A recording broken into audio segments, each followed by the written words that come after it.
indivisible, with liberty and justice for all. We'll start with the consent agenda. Items listed below are considered routine and non-controversial by the city. There will be no separate discussion of these items unless requested by a council member, staff, or citizen. If removed, the item will be discussed at the end of the regular agenda. Item A, approval of minutes. Approve the minutes of the following: City Council work session, March 17th, 2026. City Council regular meeting, March 17th, 2026. Item B, funds allocation agreement for federal entitlement dollars, Howley, Benson, and Winstead. Authorize the city administrator to execute an agreement between the city of Howley, Minnesota, the city of Winstead, Minnesota, and the city of Benson, Minnesota, relating to the allocation or reallocation of federal entitlement dollars and the Federal Aviation Administration. Item C, City Hall air handling unit and condenser control update. Authorize the city administrator to execute quotation number 13484CN from Schwickert's Hecta America for the purchase and installation of upgraded controls for air handling unit and condenser system number 2 at Winstead City Hall for an amount not to exceed $5,724. Item D, Resolution R-26-08, transfer of funds, capital improvement fund. Adopt Resolution R-26-08, authorizing a transfer of funds from the general fund to the capital improvement fund. Item E, Resolution R-26-09, Winstead Lester Prairie Police Department donation. Adopt Resolution R-26-09, accepting a donation from the McLeod Cooperative Power Association to be dedicated to the Winstead Lester Prairie Police Department Capital Improvement Plan. Item F, Resolution R-26-10, Winstead Volunteer Fire Department donation. Adopt Resolution R-26-10, accepting a donation from Miss Jody Alstrom to be dedicated to the Winstead Volunteer Fire Department Capital Improvement Plan. Item G, Security Bank and Trust Company pledged securities. Approve the pledged securities that Security Bank and Trust Company has purchased for the city of Winstead for the month of March 2026. Item H, Building Permit Report, March 2026. Approve the building permit report for the month of March 2026. Item I, Financial Report, February 2026. Approve the financial report for the month of February 2026. Item J, Claims. Approve the claims list for April 21st, 2026. That is the consent agenda. I would be open to a... Mr. Mayor, I'll motion to approve the consent agenda as presented, and I abstain from voting on item G. We have a motion. Is there a second? I'll second. We have a motion and a second. Any further discussion? All in favor? Aye. Motion is carried. We do not have a public meeting tonight, correct? Okay. Old business, item A, Public Works plow truck purchase authorization. Neil? All right, thank you, Mr. Mayor. As we had discussed last week, we have a item that was budgeted for, and a new plow truck to replace our 1999 plow truck. It is burning some oil, but other than that, it is still running, and maybe has a few holes in the back portion of the truck, I guess, that could be welded up.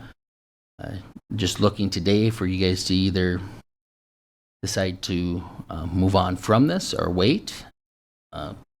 Just looking for a decision from the council. Would anyone care to make a motion on this matter? Would anyone care to make a motion on this matter? Being no motion, the item will be dropped. Mr. Mayor, Yes. Councilman Cafferty had a good idea, and maybe he can expand on it. We should do some due diligence with surrounding communities and see what they do in terms of equipment replacement and purchasing equipment. Yes, you did carry too. Yeah, I think before we move forward with this, we can do a little bit more background on potentially looking at a unit that would be repurposed from another community or municipality that has a lot of life left in it, and maybe they have a different age-out process than we do, and also expand a little bit on what the refurbishments look like on the current truck before we move forward with the purchase. Matt, do you have any comments in regards to that? I would agree with Mr. Cafferty. So, Administrator, if you could, do a little bit more research along with maybe the Public Works Director on these matters. Yes, sir. New business. Item A, 2025 audit report. Yeah, I'll invite Justin McGraw from Conway Duth and Schmeezing up here to say all kinds of nice things about Raquel and her team. Absolutely. Good evening. I'm Justin McGraw. I'm with CDS, the city's auditors, and I'm here tonight to present the audit report for the fiscal year ending 12/31/2025. And you probably got a few different products from us. The format I'm going to follow tonight is the presentation that's up on the board. It's really a summation or the highlights of your audited financial statements themselves, as well as the management letter. It's really just a letter from us as auditors to you at the council level on how the audit went, any changes or recommendations we may have going forward. So I'll jump in on page 1 here. It's our independent auditors report. It kind of, if you had a chance to read it, it outlines the responsibilities of both parties, us as your auditors and you as the city. It describes the intent of our audit, which is determine if your financial statements are free from material misstatement. And the big takeaway is right there at the top in bold letters. Your financial statements are presented fairly in our opinion. They can be relied upon for gauging performance of the city as well as for future decision-making purposes. On the next slide, in our independent auditors report as it continues, there's a few other things that are in your financial statements besides the numbers, one of them being the management discussion and analysis. And, you know, if you had a chance to look at your financial statements, there's a lot of numbers in there, a lot of schedules, a lot of statements themselves. But this is really more of a narrative format. It gives your administrative team here a chance to explain some of the activity that happened during the year. That's not just a bunch of numbers on a schedule. So that is also in your financial statements, and that does correlate to what those statements are telling you in the actual schedules. The next slide.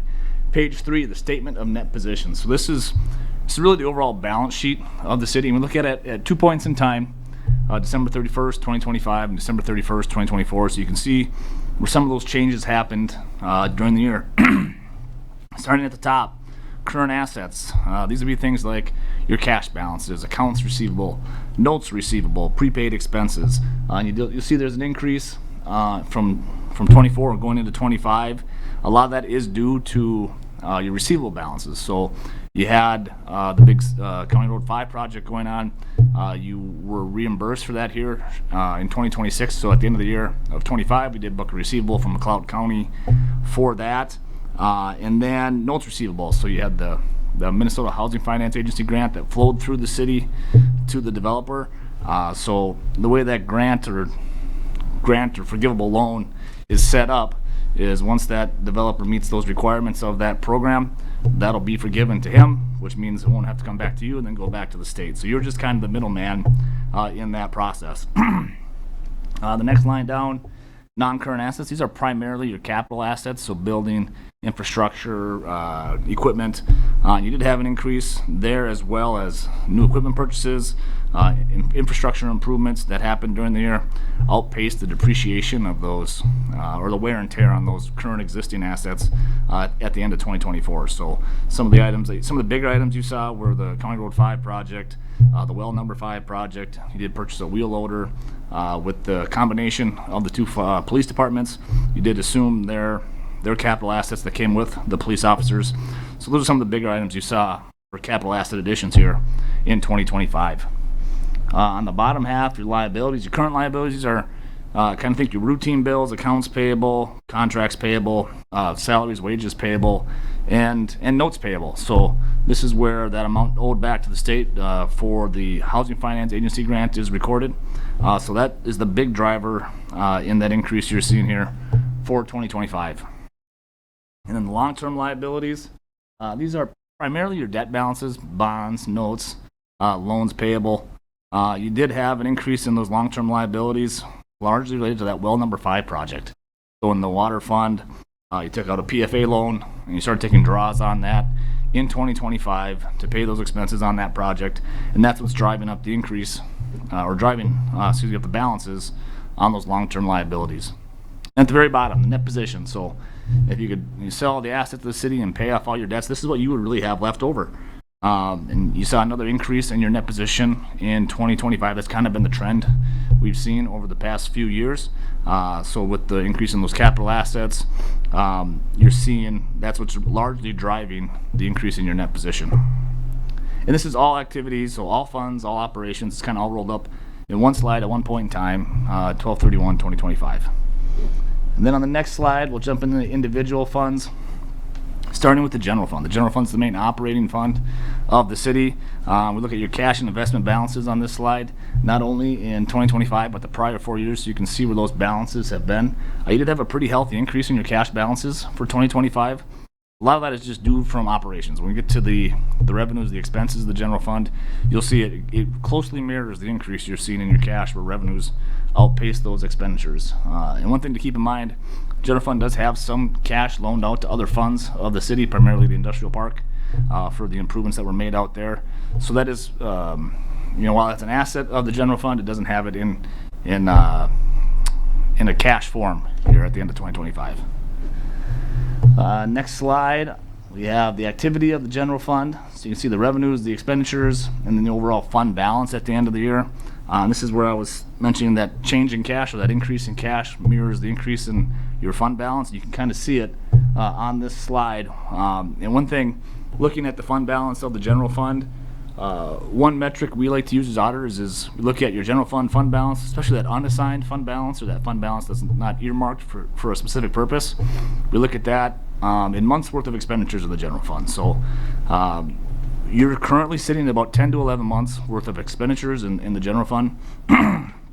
So kind of what that means is if all the revenues of the general fund dried up at the end of the year, and you maintain the same level of service for the general fund that you had in 2025, you'd have about 10, 11 months you can keep going before that fund would run out of cash. So usually, state auditor recommends about 5 months. 6 months is a really good mark. Some of your bigger revenue sources come in about 6 months apart. Your property tax remittances are about 6 months. Local government aid comes in about 6 months apart. So anywhere from 6 to 12 is a pretty good ratio if there were any delay in those remittances from the county or the state. Speaking of the revenues and looking at them in a little more detail, so we look at your general fund revenues by source. So where does the general fund get the money that it's spending? Property taxes has historically been the largest source of revenue for the general fund. That's no change here in 2025, and there was an increase in those property taxes, which was reflected in your levy, so there wasn't a big surprise to see an increase in that revenue source. License and permits did go up as well with that large building project, or the residential building project. So you saw increases in the fees for those building permits, for that project. On the next slide, we'll look at the expenditures of the general fund. So all that revenue that's being brought in by those different sources, what department is using those revenues. General government, public safety are usually your largest departments within the city. No change here in 2025. One thing that can impact which department has a larger share of those general fund expenditures is capital items. So like you were just talking about a plow truck, if that were to be paid with general fund dollars versus the capital improvement fund dollars, that would really drive up the public works department. So that's where you can see significant swings from year to year, depending on what capital items the general fund pays for and which department is using those capital items. Jesse? Yes. For public safety expenses, how is the agreement with the city of Winston and Lester Prairie worked into that? Yeah, so the way it works is the general fund's still paying its share of that joint police department. Essentially, it's an expense in the general fund for police services, and then in the new special revenue fund for that joint police department, it's shown as a revenue. So it's like a charge for services, and then your portion goes into that fund, and then Lester Prairie's portion also goes into that fund as well. And then all your operating costs for the police department are paid out of that special revenue fund. Okay. Yep. And then, yeah, you saw an increase in the public safety. I talked about the building permits, so then with that comes inspection. So that increase in those permit revenues is slightly offset by the increase in the building inspection revenue. Transfers at the very bottom there. So transfers out of the fund. Part of that increase that you're seeing here in 2025 is related to that police, that joint police fund, or the special revenue fund that was set up, where the general fund was carrying the liabilities of the prior Winstead-only police department in the general fund. Those got transferred over with the cash to pay for it to that special revenue fund here in 2025. On the next slide, we talking about special revenue funds. The city does have a few special revenue funds. I'm not going to touch on them all, but I'll touch on some of the larger ones.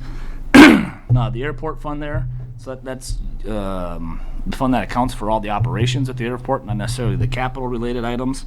But you did see a decrease in that fund balance in 2025 as that airport fund was paying or transferred funds out to pay for the local share of several of the ongoing airport improvement projects that have been going on. The fire department, that had an increase in fund balance. Expenditures were lower in the fire department fund for 2025. Supplies, equipment were all down a little bit, and there were continued donations going in to that fund and charges for services as well. So that's what's kind of driving the increase you're seeing in the fire department fund. And then the two on the far right, the public cemetery and the police department, those are the two new funds that were set up in 2025 with that joint police department with Lester Prairie. Did have an increase in the fund balance there. Then the public cemetery for the assumption of the responsibility of that cemetery, and then I think there was a donation for that private group that donated the remaining cash they had to the city to maintain and care for that cemetery. So those are two new items here in 2025. On the next slide, capital project funds. So capital project fund, the purpose of a capital project fund is to capture all the funding sources and all the expenses related to large individual projects or even ongoing revolving capital funds. And you have a few of them here, some that are set up to maintain the capital assets of various areas of the city, the fire equipment being one of them. I did have an increase in that fund balance. Donations, transfers into that fund are driving the increase in that fire equipment fund. The capital equipment fund, that's kind of the one that's that revolving fund where it kind of covers a lot of the capital needs of the city outside the police department and the fire department. That did have an increase in fund balance as well. There was transfers into that fund to have those funds set aside, or that cash set aside for future capital expenditures. The County Road 5 saw the largest increase in fund balance, and a large of that is due to the project reimbursements from the county. So we have a receivable, or you have a receivable, in that fund. So, and I think you largely received most of that here in 2026 now already. So that fund, we'll look at closing that out here probably in 2026 with that project being largely done. Then there's a few airport projects. A couple of them we were able to close out. The long outstanding one, the 2015 airport improvement project, that one got wrapped up and closed out, and then the 2022 improvement project was also was also closed out here in 2025. All right, next slide. On page 10, so we move away from the governmental funds of the city into the business type activities, to utility funds. Starting with the water fund, looking at the cash balance of the water fund. You did have an increase in that cash balance in 2025, and if you had a chance to look at your cash flow statement, a lot of that increase is being driven by cash provided by operations. So the money you're bringing in from charging those utility customers, those water customers, and what it's costing you to provide just water to those customers is building a cash balance for the city, which is good because you're going to need that cash when you start making debt payments and capital improvements and repairs to the system throughout the years. On the next slide, if we look at the activity of the water fund, so you did have an increase in your overall net position for the fund. Water sales were up here in 2025. Your expenses stayed relatively consistent to 2024. The one exception being interest expense with that new PFA note that was taken out. There's interest tied to that, so you had an increase in your interest expense for the draws that were taken on that 2025 note. And then the next slide. This slide, we look at your net income before any transfers or capital contributions or depreciation. Is removed because it's a non-cash item. And we look at that number and we compare it to the principal payments of the fund or the debt payments that are required of the fund. And it kind of gives you an idea of the fund's ability to make its debt payments or service its debt largely with cash provided by operations. So if you can maintain a margin, you can see in 23, 24, 25, you've been able to maintain that margin where it's bringing in enough cash to make those required debt payments for the fund. And you know, with the new PFA note, you have about 20 years remaining on your longest outstanding debt. So it's going to be there for a little bit. So if you can maintain that margin, you won't see your net cash resources get eaten up by debt payments. And the next slide, we move on to the sewer fund. The sewer fund cash and investment balance is relatively steady here in 2025. I mean, you had a slight increase. Again, that increase is being driven by cash provided by operations. So it's sufficient to cover those capital improvements as well as the debt payments of the city. And we'll show a similar slide to the water one in a little bit here to see how that works with its ability to generate cash to pay that debt. But overall, at the end of the year, you saw an increase in that cash balance. And then on page 15, again, the activity, or excuse me, 14 here, the activity of the sewer fund. You had a pretty healthy increase in the net position of that fund. It's similar to 2024. You had a slight decrease in your revenues, stayed pretty steady within that fund or with that utility, but your expenditures did increase. Things like personnel costs, repair and maintenance kind of ate into that positive change in net position where you saw it decrease a little bit to what you had seen in 2024. And then similar to the water fund, on the next slide, we look at the sewer's fund ability to make its debt payments largely with cash provided by operations. You're seeing here, in the past, you've been able to do it with that increase, with that, I guess with your revenue staying pretty flat and that increase in operating expenses. It did invert a little bit there where it wasn't able to cover the fund's debt payments with just cash provided by operations. So then it kind of starts eating that reserve a little bit, that unrestricted net position. But that's nothing I would necessarily worry about, as those expenses, those increasing expenses, hopefully are maybe a one-time or an infrequent, unusual thing. All right. And then on the next slide, that's all the numbers I was going to cover. But in addition to auditing the balances of the city, we also look at compliance. And there's a few different rulemaking bodies that the city has to maintain compliance with. The first one being the state of Minnesota. So we look at the city's compliance with a few different items or a few different areas, contracts and bidding, depository of public funds, conflicts of interest, those types of things. We're happy to report we came across no issues of non-compliance within the city. So as auditors, that tells us a couple different things. One of them being that your team here knows what those laws are, and two, they're making sure they're being followed. So hats off to Neil and Raquel and Amanda and everybody here at the city for making sure that they're staying in compliance with state statutes. Government auditing standards, so internal control. So when we look at internal control here at the city, we look at how financial information flows through the city, maybe from the time an invoice comes in the mail to the time a check to pay that invoice goes out in the mail. We look at who does what in that process. And we have a few items here, one of them being the limited segregation of duties. Just with a smaller office staff, it can be very difficult to break up every part of that financial recording process. So I kind of like to use it as an opportunity for you at the governance level. You're another set of eyes in that process. So when you get that council packet or that claims listing, if you see something that seems unusual or out of ordinary, ask your team here. Be another check and balance in that process.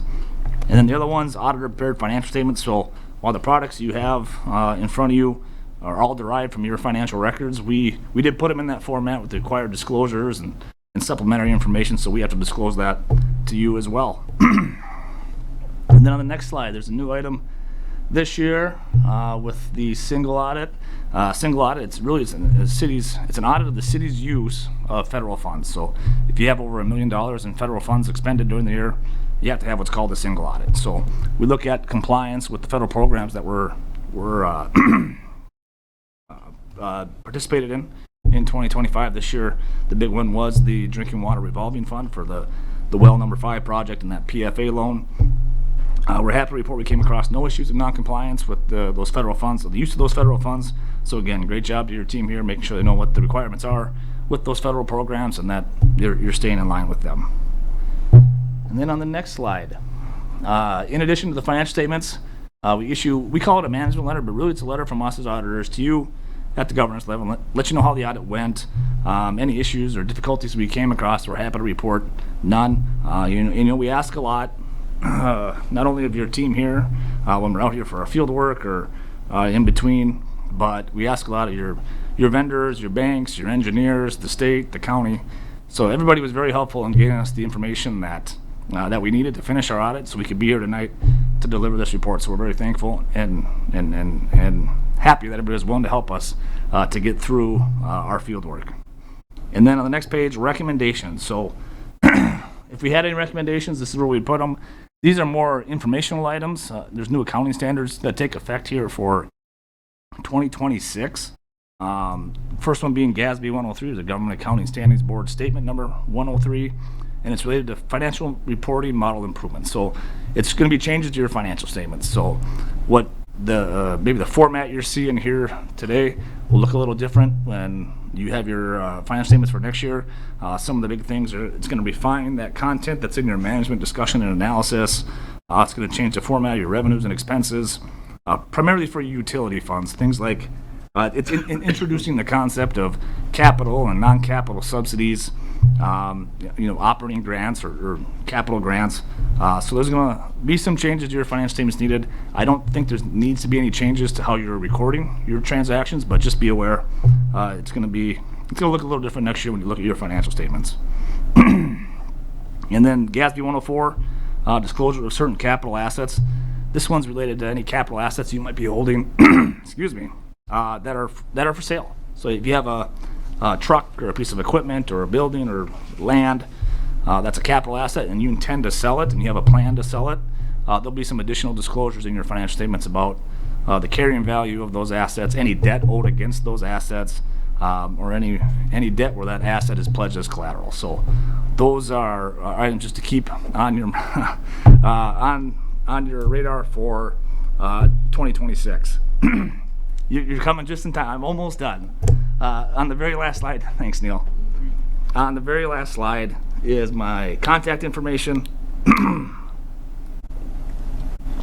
So, if you're looking through any of this in your free time or after I leave here tonight, and you do come across questions or you have questions, feel free to call, email, or if you're ever in Litchfield, stop by our office. So, I want to thank everybody again for all the help.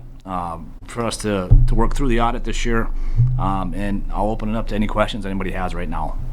So in terms of the different funds and the fund balances, you're comfortable with where we stand? Yeah, you look at your some of the bigger ones to look at. Water and sewer funds are looking very well. Your general fund is very healthy. I mentioned that 10 to 11 months of expenditures sitting in that fund balance.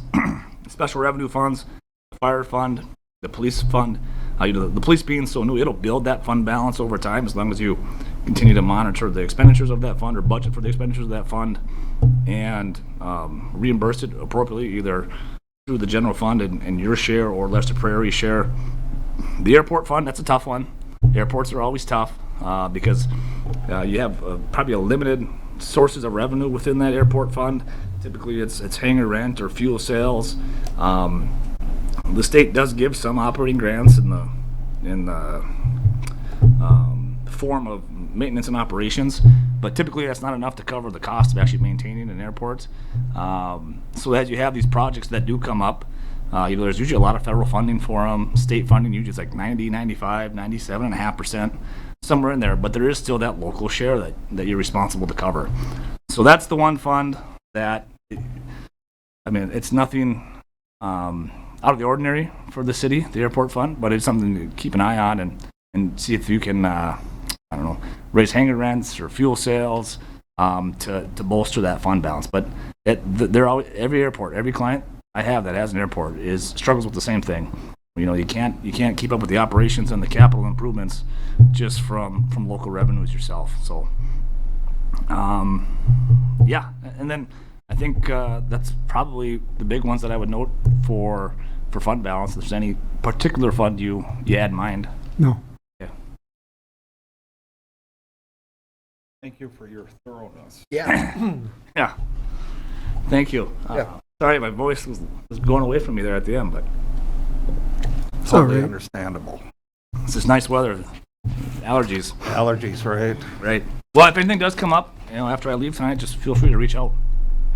Thank you. Thank you. Thank you very much. Item B, Resolution R-26-11.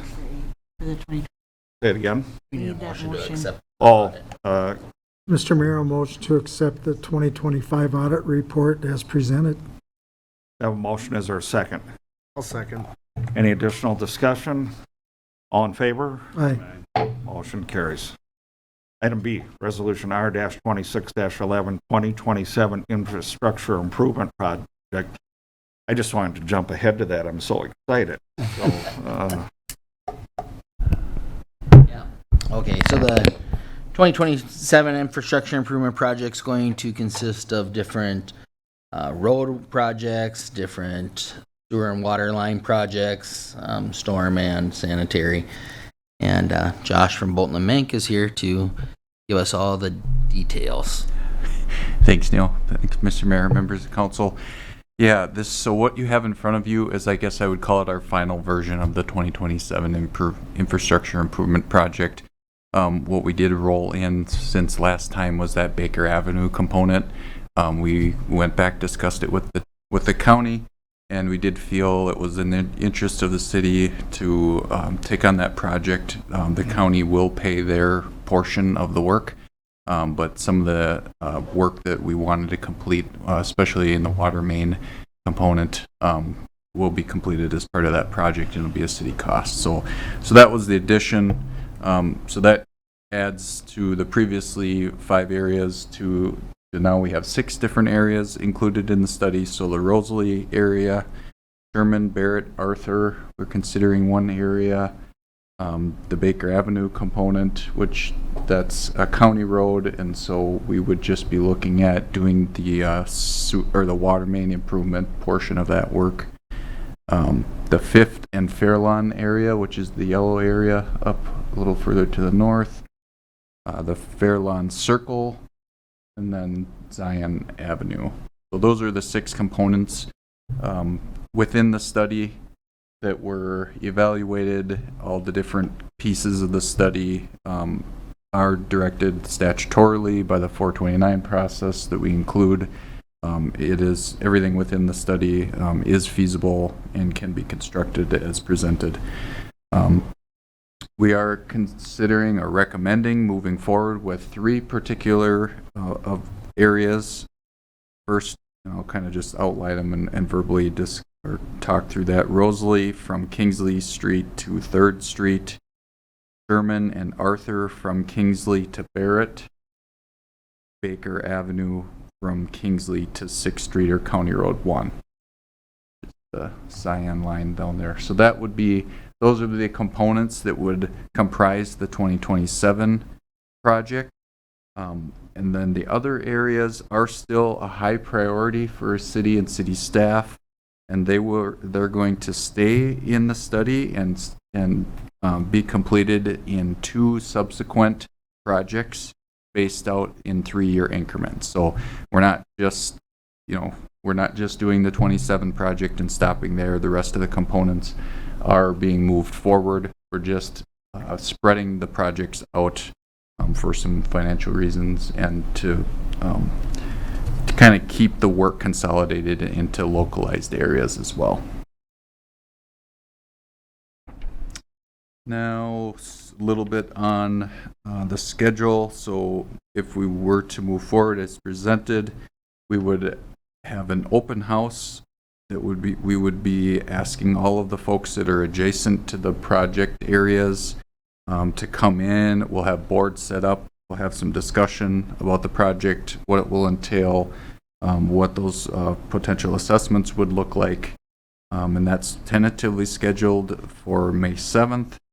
And then we would have improvement hearing that would be a formal presentation that I would put together at the May 19th council meeting that would outline or go into a bunch more detail of the feasibility study, all the different project components, that it'll outline the assessment policy and the assessments, preliminary assessments at that time, and then we can receive any input that the city or adjacent property owners would have at that time. As we march forward, we would look at design in the fall of 2026, bidding in the spring or winter of 27, and then construction spring of 27. And then to kind of close out the loop, we would have a final assessment hearing in that late September timeframe of 2027. That would be when the final assessment roll would be adopted by the council, and then assessments would go on folks' tax rolls in 2028. So their first payment would be first half taxes in 28. When's the open house scheduled for? The 7th, May 7th, and we have to notify people yet. Who sends those notifications out? Us or you? We would do that. And she must be set to go. I mean, it's 21st already of April. Yep. There, it must be in the envelope, just ready to be licked, right? Well, yeah, we get them out as soon as we can. You're saying the service isn't reliable? Well, I'm not saying that. But I'm sorry, say the date again, May what? 7th. Thank you.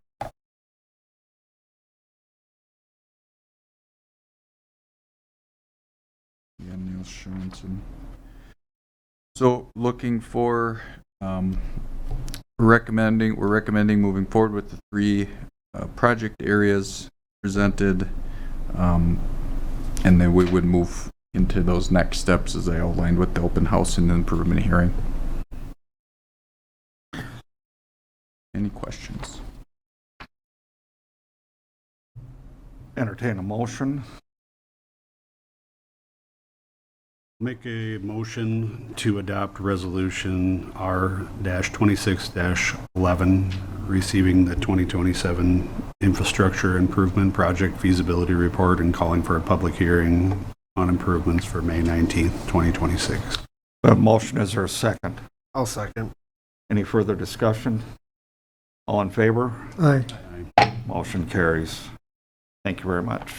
He's still here. Oh, you're still with us. Okay. Oh. He said, Item C, Sixth Street Trail Project Plans and Specification. Neil?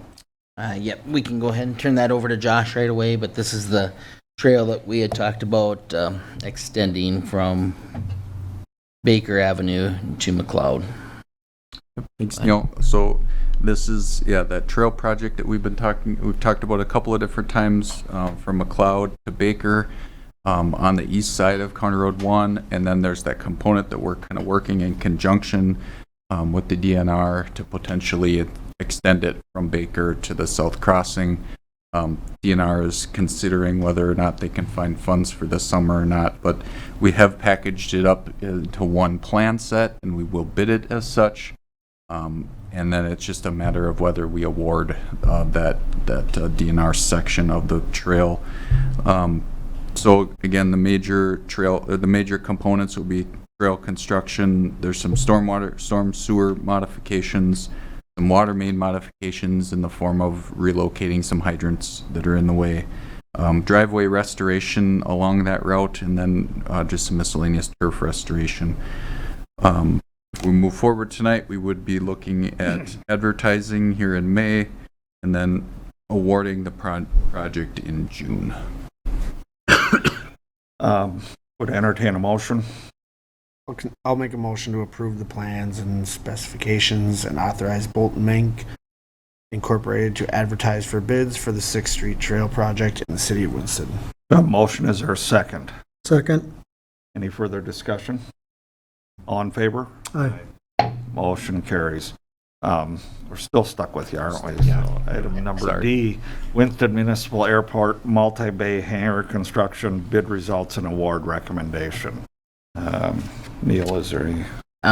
There's again, this is a project that we've talked about, and the engineering estimate was actually considerably higher than what the low bid is from Ram Contracting.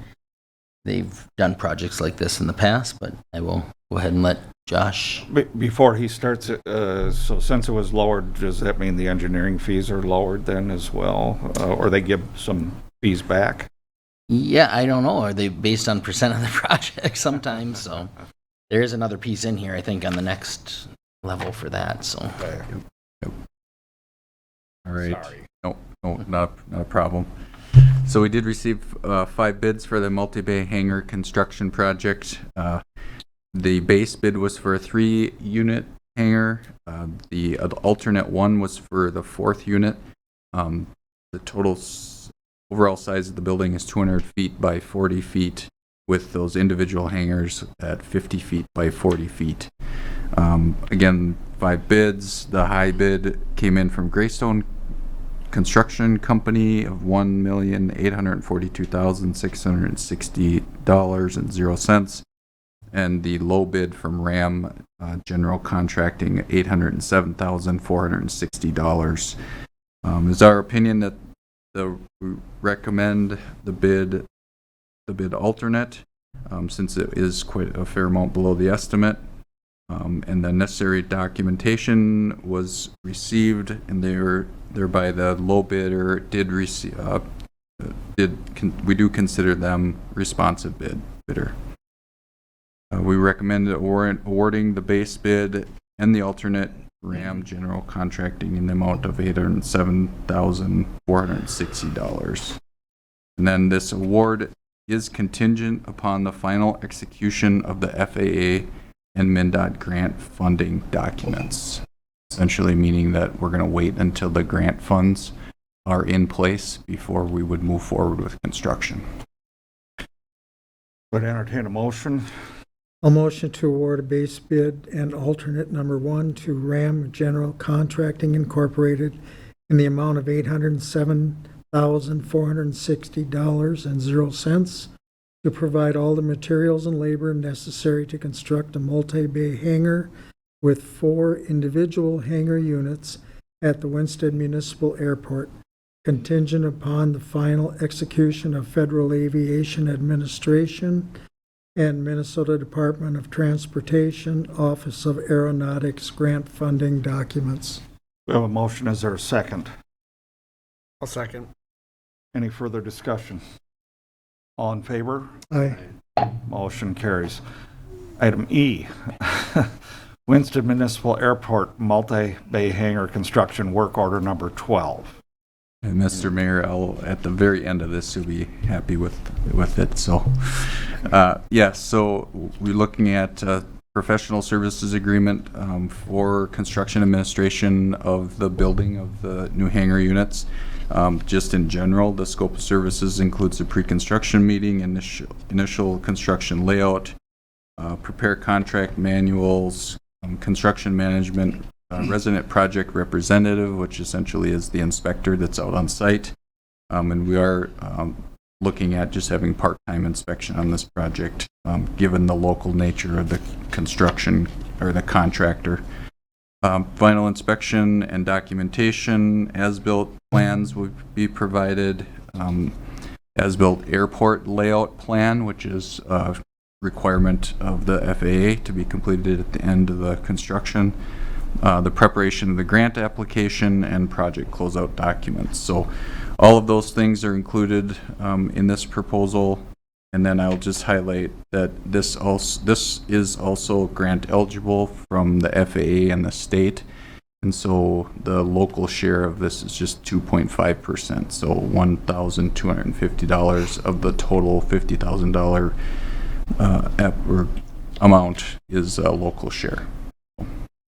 Any questions? Entertain a motion.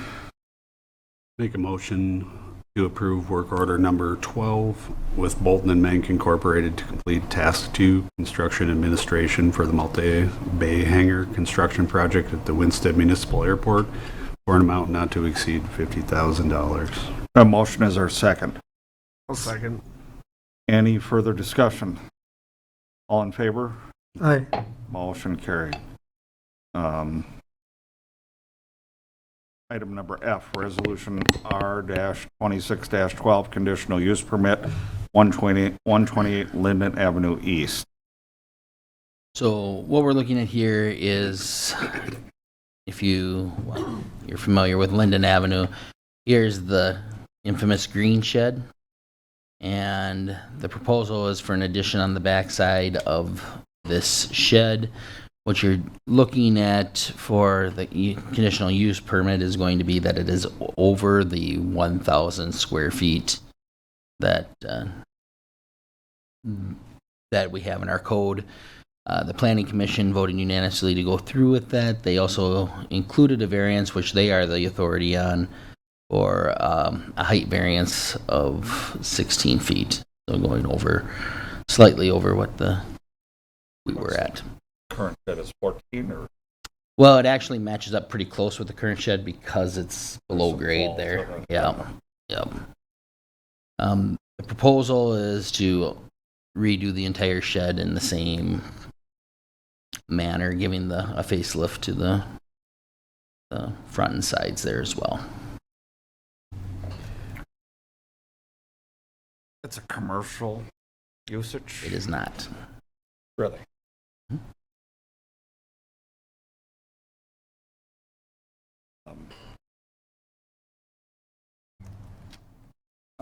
Would entertain a motion.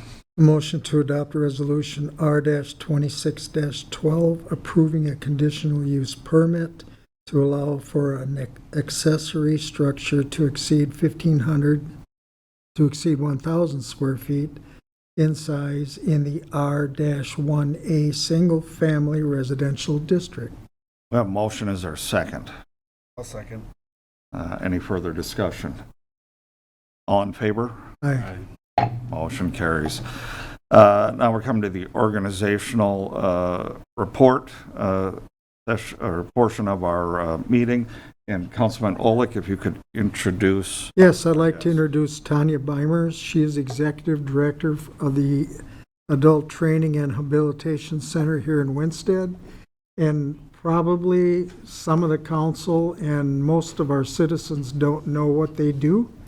And so it was at the suggestion of the mayor that Tanya come to the meeting tonight and tell us a little bit about their company, what they do. And a side note, back in the early 80s, they are an offshoot of what was called the Day Activity Center in Biscay. And they put a feeler out to all the communities in McLeod County wanting to build a facility for their expanding operations. And Winsted at the time responded and I think floated a bond to build the building and bring them to Winsted. Welcome. Hi, thank you very much for the invitation. I'd like to start by reading our mission statement. The Adult Training and Habilitation Center aims to support the best living for individuals with disabilities through empowerment, community, and creating pathways to possibilities, purposeful employment, meaningful relationships, and inclusion. So at ATHC, we are a nonprofit organization that is licensed through Department of Human Services. We provide day support services and employment services for individuals with disabilities and mental health diagnoses.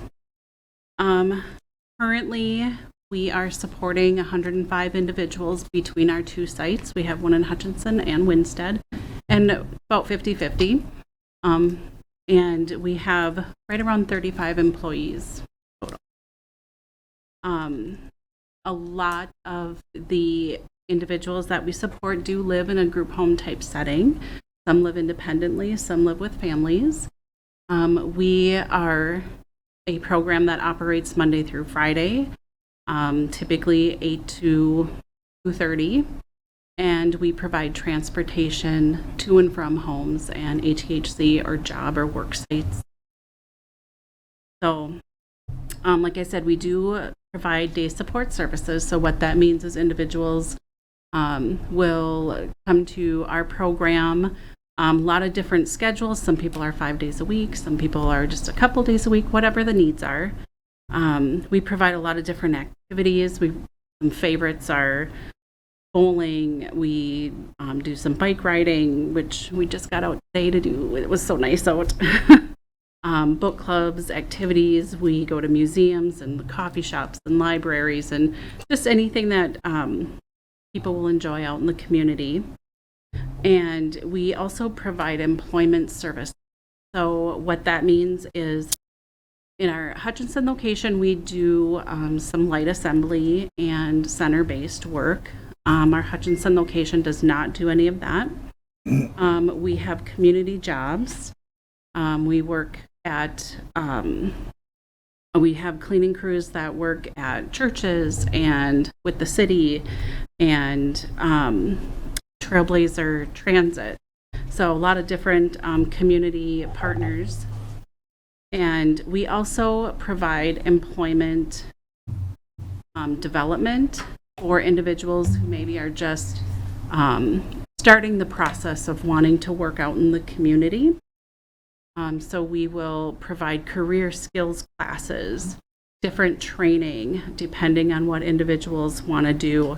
We're really working one-on-one with individuals and trying to develop some career skills and really trying to find out what they want to do. We will go on interviews with individuals if they would like. We may provide extensive training. Once they get a job, we can provide training on site. We can also provide long-term support. So maybe the individual would like us to work with them once a week, or maybe we're there all the time job coaching with them. We have some individuals that work in the community that have been directly hired with businesses and no longer need our support. So we have a couple really great success stories as well. So we also have the Winstead Attic Thrift Store, which is a resource to the community, but it also provides employment training and some wages for individuals that we support. So, You have, at the adult training centers, clients or consumers with different skill levels, and some do not have the ability to go out and work. So what do you do with them? so then that is our day support. So we are really providing activities that the individuals want to do. So we try to be as person-centered as possible. It is anything from, on Friday, we're going to have a fashion show. So, it really depends on what people want to do. We access parks a lot now that the weather's getting warmer. A lot of outside games. We are going to sanctuaries and just really anything that we can do out in the community. We also will bring people on site as well. So we have someone that comes in and does refit exercise. So really just anything that people want to do, find interesting, or even want to learn new skills or learn some new things. Continuity is quite important in special needs. For instance, if they're employed, they need to have that structure. They get used to that structure. They need to have that every single, whatever their schedule is, right? And to take that away could be quite, it could create an issue with the client, couldn't it? Yeah, I mean, it depends on the individual, but yeah, typically routine is better. We have found that works best for a lot of individuals. Right. I recently talked to Patty at the public school, works in the kitchen, and she informed me that some of your clientele help serve the kids. Is it daily or? Yeah. Yes, it is every day. So we have 2 individuals and a job coach that go to the school and assist in serving lunch and then also with cleanup. And we have been doing that for probably almost 30 years. Really? I've been with AT for that long, so it's been going on as long as I have been there. So that has been a fantastic partnership. So if you could give a plug to businesses to maybe try using some of your consumers, what would you say? I think it's really just having a willingness to try something. So we, like I said, we will have staff that will go with individuals to jobs to help provide training. We also try to work on skills in-house as well before individuals are going out into community jobs. So we have our cleaning in our buildings. That is all done and paid minimum wage for individuals who do that cleaning. So we can work on skills and different things like that. We have an individual that just got hired with Portalite, and he's doing fantastic. He will probably be one of their best employees. So really just a willingness to give it a chance. And also there might be smaller jobs within the bigger picture that, oh, we don't have anybody that's doing that, but you know, that keeps stacking up. If we just had a person that could do this piece of the job, those types of jobs really work fantastic for a lot of the individuals that we support. At my place of work, we definitely use you guys, so, and we've been happy. Very nice. It's AWI. Yep. Sure. Yep. I know I take note whenever I see it. As you know, I've got especially family members, right? But for instance, Target 101 and 7, I have noticed over the years they use people on the spec. I'm sure they're higher functioning, but nonetheless, might not be able to do a regular job full time. But Target, at least that Target, puts a value on it, right? Are there you mentioned Portalite, are there companies in McLeod County that you would single out and give attaboy for making it a priority? The companies that we have worked with, Trailblazer, we have cleaned for them for, probably 15, 20 years. Clean their buses? We actually clean at the hub in Glencoe. Oh, The public spots and our public places and the bathrooms and break rooms and conference rooms.